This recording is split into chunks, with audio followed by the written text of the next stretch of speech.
Yeah, sengiqala. Sisekhaya elikhulu la khona engizalwa khona ekhaya elikhulu kwaXaba la khona umama ongizalayo emagcekeni emsamo kwaXaba sihlangene khona sijabulile somndeni ngalama holiday nani nonke emaqhawe nginifisela ama-holiday amahle ningakhohlwa ngomhla ka-31 zika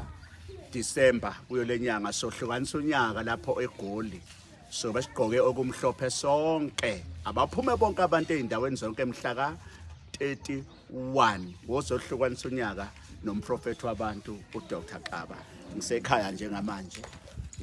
njengamanje uNkulunkulu anibusise ngisemsamo wasekhaya njengamanje sijabulile nje kumnandi kakhulu naba abanye lapho baveze lapha behleli khona ngiyabonga thank you